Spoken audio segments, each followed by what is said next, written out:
Assalamualaikum warahmatullahi wabarakatuh. Salam sejahtera bagi kita semua.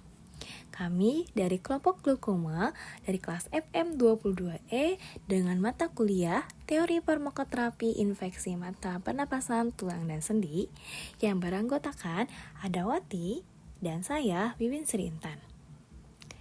Pada kesempatan kali ini, kami akan mempresentasikan hasil diskusi kami yaitu tentang glaukoma.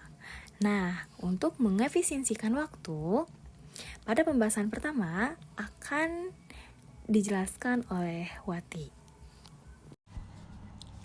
Nah, pada definisi glaukoma merupakan kerusakan penglihatan yang biasanya disebabkan oleh meningkatnya tekanan bola mata yang disebabkan oleh adanya ketidakseimbangan antara produksi dan pembuangan cairan dalam bola mata sehingga merusak jaringan-jaringan saraf halus yang ada di retina dan di belakang bola mata.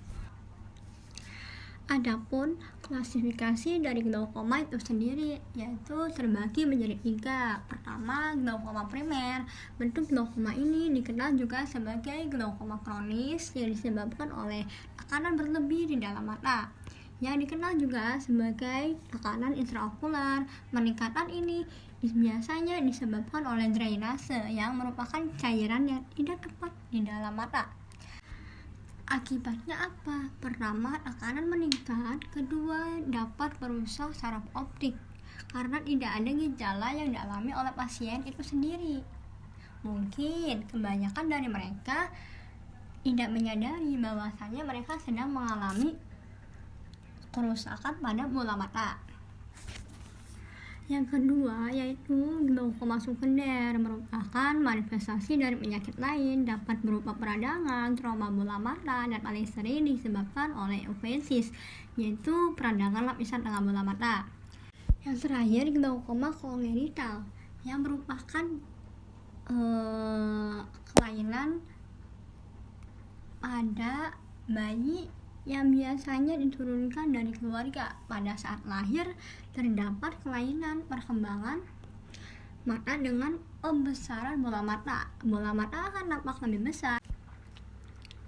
Namun terdapat kekeruhan pada kornea, disertai juga dengan mata merah, fotofobia, dan juga aviforia. Baik, untuk penjelasan selanjutnya yaitu akan dijelaskan oleh saya. Nah, di sini ada strategi terapi farmakologi.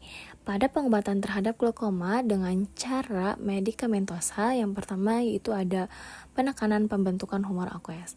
Adapun obat-obatnya diantaranya yaitu ada B. Adrenergic blocker topical seperti timolol melet 0,25 sampai 0,50% sebanyak 2 kali sehari.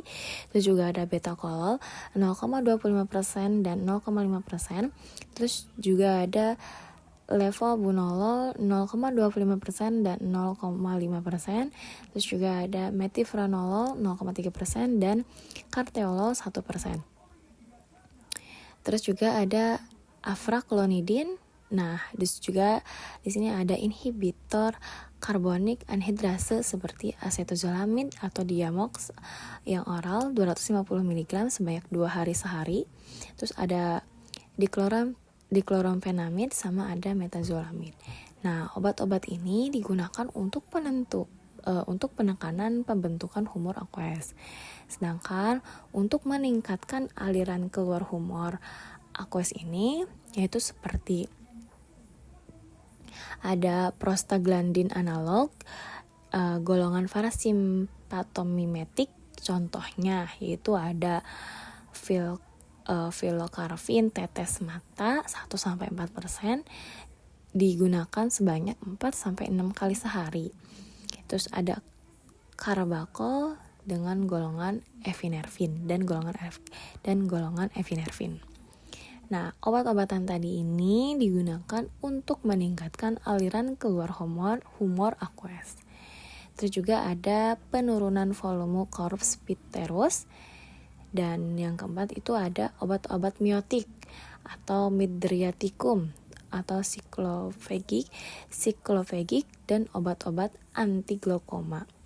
Dan obat-obat anti glaukoma ini terbagi ke dalam beberapa bagian. Yang pertama itu ada prostaglandin analog, yaitu hypotensive lipids. Terus ada beta adrenergic antagonis, yaitu non-selektif dan selektif. Terus juga ada parasympathomimic atau miotic agents, termasuk cholinergics dan anticholinergics agents. Terus juga ada carbonic anhydrase inhibitor seperti oral atau topikal. Terus juga ada adrenergic agonist atau non-selektif dan selektif alpha 2 agonis. Terus ada juga kombinasi obat hyperosmotic agents. Selanjutnya yaitu ada terapi non-farmakologi. Tindakan operasi untuk glaukoma. Yang pertama ada untuk glaukoma yang sudah terbuka.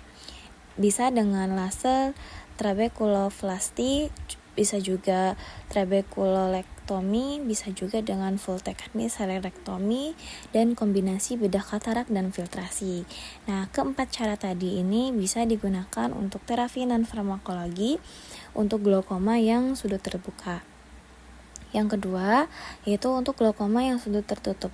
Bisa dengan cara laser iridektomi dan laser gonioplasty atau iridoplasty peripher.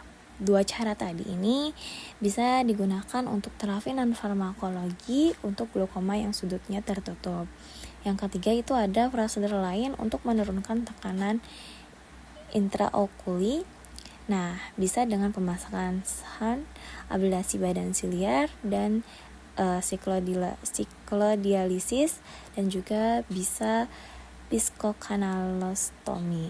Nah, keempat cara tadi juga bisa digunakan untuk terapi non-farmakologi untuk prosedur lain yang menurunkan tekanan intraokuli.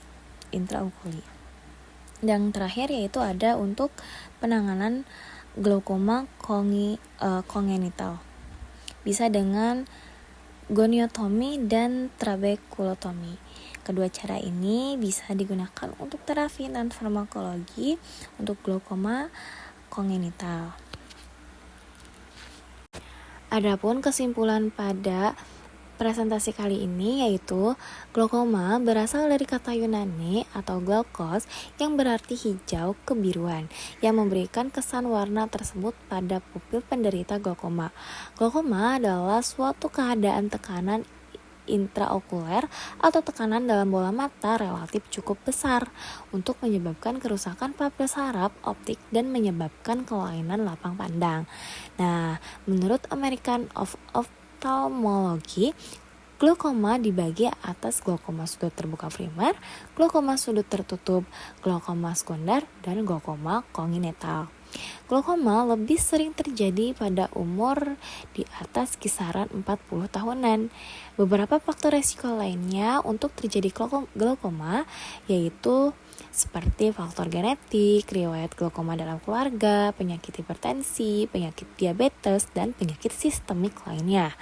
Kelainan refraksi berupa miopi dan hipermetrofi dan res tertentu. Mungkin itu saja yang dapat kami sampaikan pada pemaparan materi presentasi tentang glaukoma. Mohon maaf apabila dalam pemaparan banyak kekurangan dan kesalahannya. Terima kasih atas perhatiannya. Sekian akhir kata. Wassalamualaikum warahmatullahi wabarakatuh.